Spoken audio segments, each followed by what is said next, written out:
অনিয়ম দুর্নীতির পাশাপাশি দেশের ব্যাংকগুলোর দেউলিয়া হওয়া কিংবা অর্থনীতির দুরবস্থার অন্যতম প্রধান কারণ খেলাপি ঋণ। যখনই ব্যাংক তার খেলাপি ঋণ আদায়ে ব্যবস্থা নিতে যায় তখনই বাধা হয়ে দাঁড়ায় আইনি স্থগিতাদেশ। এতে দিনের পর দিন বাড়ছে খেলাপি ঋণের পরিমাণ। দোষীরা পার পেয়ে গেলেও আমানতকারী ও ক্ষুদ্র বিনিয়োগকারীরা পড়ছেন বিপাকে। সানিয়া আহমেদের প্রতিবেদন। দেশের ব্যাংকগুলো যত টাকা ঋণ দিয়েছে তার 1/3 বেশি এখন খেলাপি। সর্বশেষ প্রকাশিত প্রতিবেদন অনুযায়ী মোট খেলাপি ঋণের পরিমাণ দাঁড়িয়েছে প্রায় 6.5 লাখ কোটি টাকা। এসব খেলাপি ঋণের চাপে পড়ে বহু ব্যাংক আজ দেউলিয়া, পঙ্গু। দেশের অর্থনীতি, বাংলাদেশ ব্যাংক এ ব্যাপারে সঠিক পথে হাঁটছে কিনা তা নিয়েও রয়েছে বিতর্ক। কারণ দোষীরা বহাল তবিয়তে বিলাসী জীবনে ব্যস্ত, অন্যদিকে আমানতকারী ও ক্ষুদ্র বিনিয়োগকারীরা রাস্তায় রাস্তায় প্রতিবাদ জানিয়ে ক্লান্ত। আসন্ন নির্বাচনেও ঋণ খেলাপিদের দৌরাত্ম্য চোখে পড়ার মতো। হাজার হাজার কোটি টাকা ঋণ খেলাপি হওয়া সত্ত্বেও অংশ নিচ্ছে নির্বাচনে। আইনি ফাঁকফোকরে সাংবিধানিক অধিকারের ইস্যু উপস্থাপন করে অনেক ঋণ খেলাপি বিদেশে গড়েছেন অঢেল সম্পদ।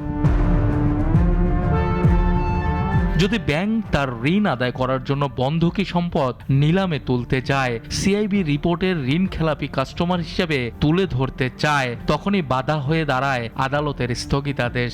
যে কারণে দেশের অর্থনীতির অবস্থা আজ ভয়াবহ। তাই ঋণ খেলাপির এ দেশে এসব নিয়ে করতে হবে চিন্তা, এমনটাই মনে করেন এই বিশেষজ্ঞ। নিলামের উপরে আদালতে গিয়ে স্টে নিয়ে নিচ্ছে।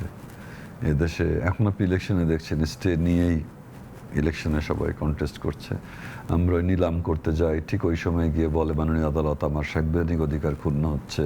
সিআইবিতে আমরা বলতে চাচ্ছি যে উনি তো ডিফল্টার কাস্টমার, সো ওটার উপরে স্টে চলে আসে।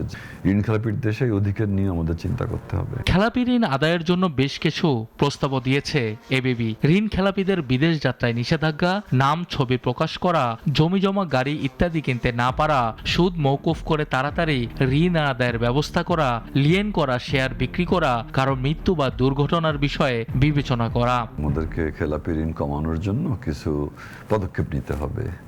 আমরা চাই যে তাদের পলিসি লেভেলে কিছু ডিসিশন আমাদের দরকার।